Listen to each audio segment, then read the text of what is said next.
Hello, everyone. I am Suko Minbao, or Sister Minbao, and I am an ordained nun under these lovely people here that you see. And I'm giving a Dharma talk, and this talk is going to kind of piggyback onto my teacher, the Venerable Tai his talk from last week, which I thought was so inspiring, and I've been thinking about it all week.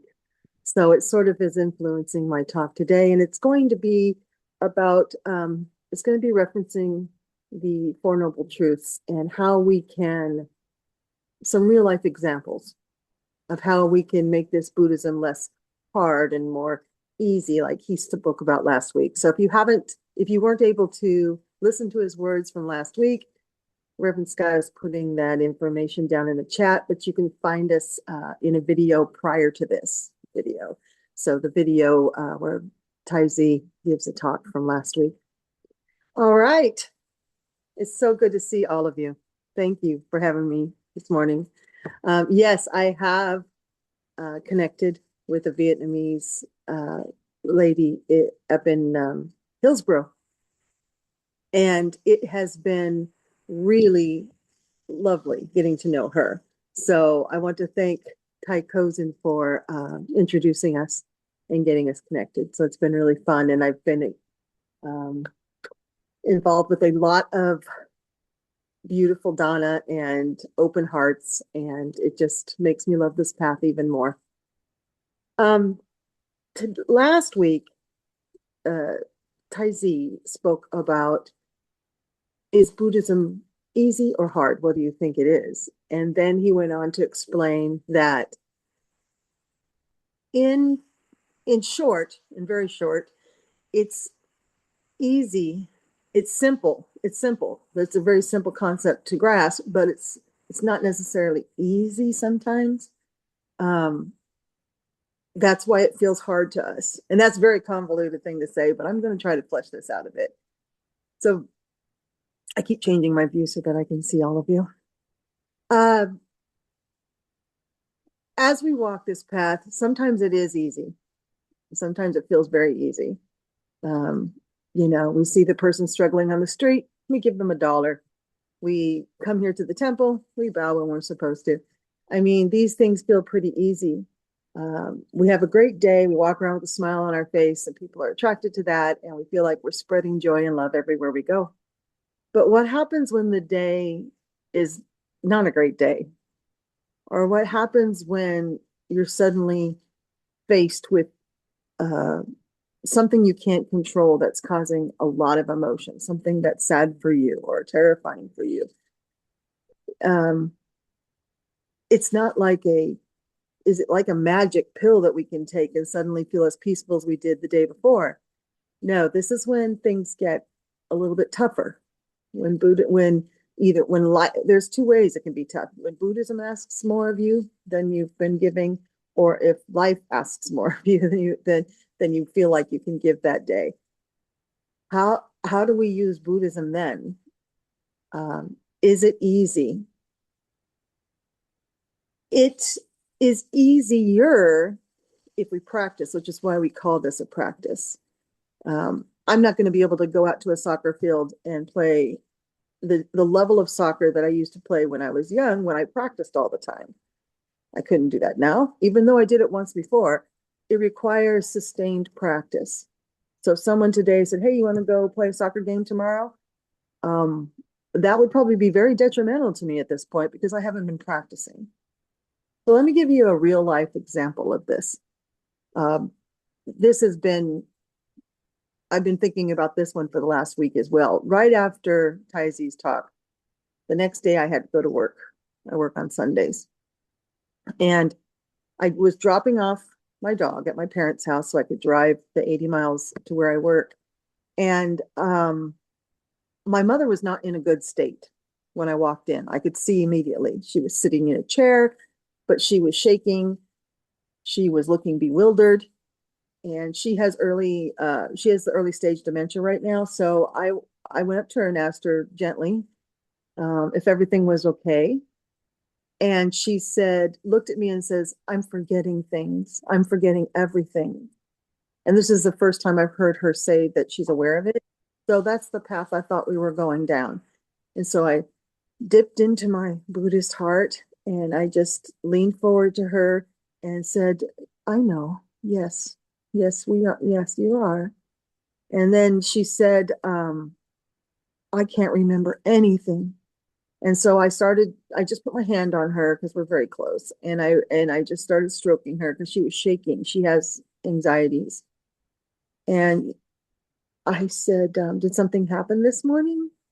And she said that she had had a nightmare.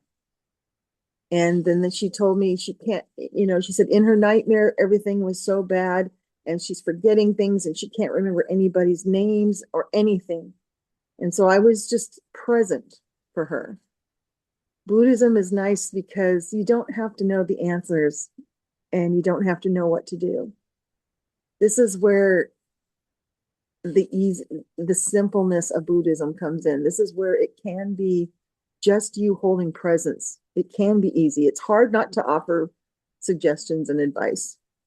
But as the Buddha said in the Four Noble Truths, that the first one is there is suffering.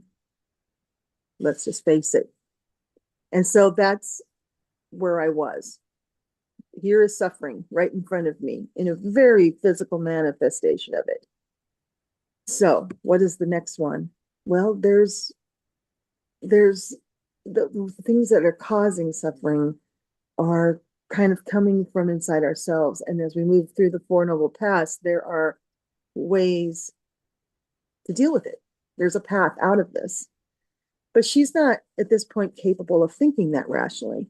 So I'm not going to go into a big Buddhist spiel with her, start talking about the Four Noble Truths and the Eightfold Path and blah, blah, blah, blah. I'm just going to stand there and hold space.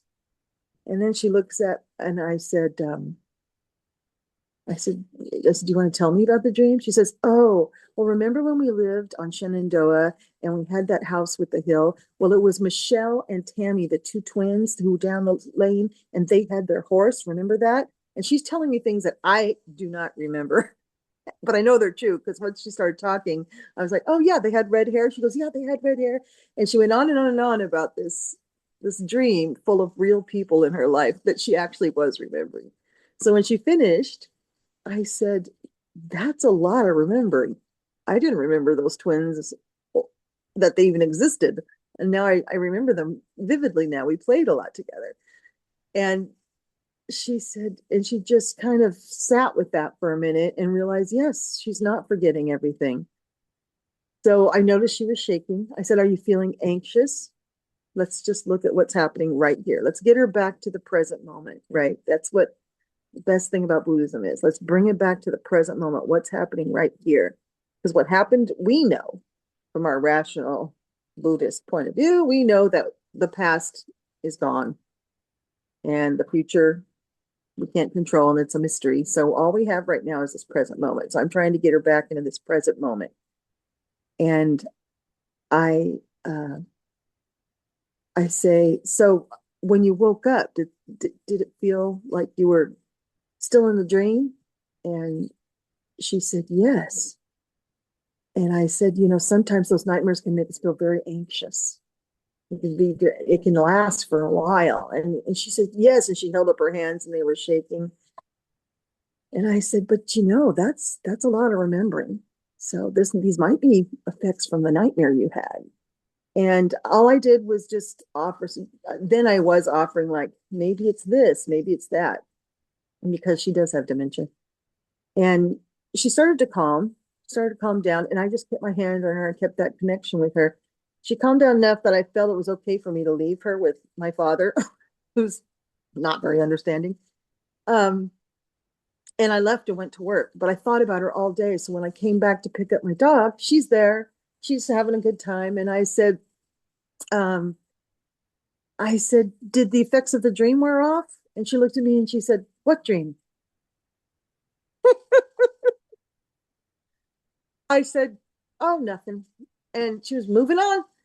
And my mother has become such a teacher for me because of her dementia, she lives only in the present and then sometimes in the deep past. But things from moment to moment don't stay with her. So she was really shook up that morning. I was very concerned about her. And then by the evening, it was gone. It had disappeared at some point, and she was fine. She didn't even remember being anxious. This sort of being with someone who has dementia is a gift because you can see the joy and the peace and the relief of suffering that comes by staying in the present moment. And that does sound like an easy thing to do, but sometimes it's not. It's simple. Yeah, just breathe, stay in the moment. We tell people that all the time. But are you doing it?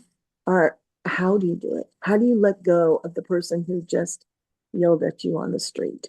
And how do you let go of, something you saw on the internet that really was horrible and upset you? How do you how do you not how do you not be mad at that? How do you not want to do something about it? I always feel like there's nothing in this moment right now I can do about it. If it's a political injustice, there are things that I can get involved with. There are movements I can get involved with, and I can, donate. I can do whatever I can to my abilities. But in this moment, sitting here watching that ridiculous video, or in this moment, walking into the grocery store having just been yelled at, what can I do? What can I do? How the suffering is coming. I would think I think Buddha would like this summary, but the suffering is coming from inside the house. The call is coming from inside the house. The suffering is inside you. This person who just yelled at you may not even remember they yelled at you. This video online doesn't even know who you are. The agitation we feel, the anger we feel, the fear we feel, that's coming from inside. That's our reaction to something that has happened on the outside. And how do we get back to our sitting on the cushion and smelling the incense, meditating sort of calmness again? How do we relieve our suffering? And the Buddha said that is really just bring it back to the present moment, breathe, sit and breathe. And this is what his practice was. As he traveled all over, he gathered more and more people following him, and they sat and they breathed. And they lived in the present moment. Buddha once accepted a mass serial killer as one of his followers and ordained him. And then when the police showed up, when the armed forces showed up looking for him, they went through all the people, found Buddha and said, "Hey, we're looking for a murderer." And he looked around, and Buddha looked around at everybody and said, "I don't see a murderer here." And it wasn't a lie. He wasn't trying to hide the guy, maybe, but there was nobody murdering anybody right here. Yes, we feel like this guy's murdered all these people. He needs to pay for it. We need him to, we need justice. But the Buddha, I think, would like to pull us back from that place and say, what's happening right now? There was no murderer there. There was just lots and lots of monks. And that's hard for us, especially when we hear the opposite all the time about needing justice, about needing explanations, about needing to blame someone, about my mother has a bad dream and she's full of anxiety and now the world's falling apart. Just bring it back. We can deal with whatever the problem is when we're more centered, when we are in our solid space, back in our head, back in our body. So I think that's the simple part of Buddhism, is it basically just involves some quiet time, some breathing. You can do it anywhere. I've done it in the grocery store. I've done it driving down the highway. I've done it everywhere. I've done it in doctor's offices. And I've done it face to face with people who were very challenging people. I've just stopped, realized I don't need to make my point here, bring myself back in and just breathe. Because the most important person in your life is you. Your life doesn't exist without you. There's no, you can, the Buddha said you can walk across the world and not find anyone more worthy of your love than yourself. So you have to love yourself. And by loving yourself, you can do so simply just by pulling back, getting back in the center, back in the moment and breathing. Um, so that's how I feel. If we look at Buddhism that way, that we live in the present moment, that's where we are, and we're working on the breath, the meditation, we're practicing when it's good days so that when it's bad days, we can pull that out of our toolbox really quickly. I don't think I could stand in a grocery store line and breathe and meditate a bit if I hadn't practiced on the cushion at home. You really, I mean, I wouldn't have that in my toolbox. I would have gone to other places in my mind, in my brain, and in my heart, and I would have left that store in quite a state. And when I get in quite a state, sometimes I have neurological things. Sometimes things blurt out, or I do weird things.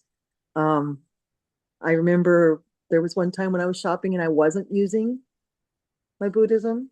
It was in my early days, and I was getting anxious and ramped up. And I knew I needed to take a break, but I didn't. And I did not stay in the present moment. I was just in my head, all anxieties. And when I walked out, when I finally left that store, there was someone coming out of a pet store with a fish. And I pointed at them and I yelled across the parking lot, "Scared fish." Um, I have a friend who now uses that phrase as a safe word. I was horrified that that came out of my mouth. I'm pointing at her and she's looking at me and I'm like, I just need to flee at this point. And so I jumped into my car and I sped off.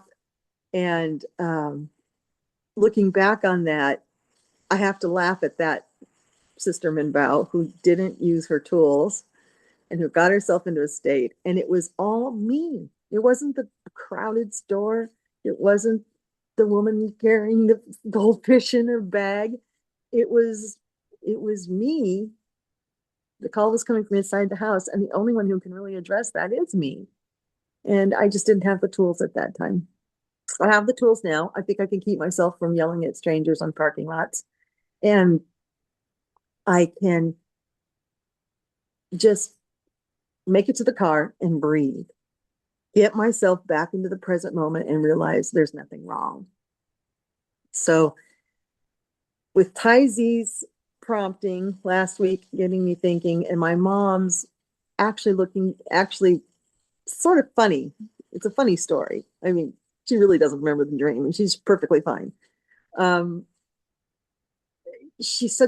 there's such big teachers in my life. I think Tai Zi and my mother are both very good teachers in my life, teaching me that the only way to really relieve your suffering is we're going through the Eightfold Path, but all of that is bringing us back to just who we are right now in this moment and breathing. So in that way, Buddhism can be very simple. It can be a medicine. I often bow to the medicine Buddha. I love the medicine Buddha. Because Buddhism can be medicine for your soul and for your spirit, but it also can be real medicine for standing in a parking lot screaming at people.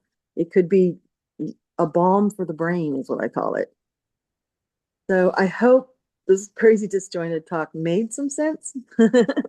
And I like to, if you've heard my talks before, I like to bring Buddhism really down to a practical level. I do that a lot on how we can, because you can get lost in reading all the sutras and they're beautiful and the stories are wonderful. I love the stories.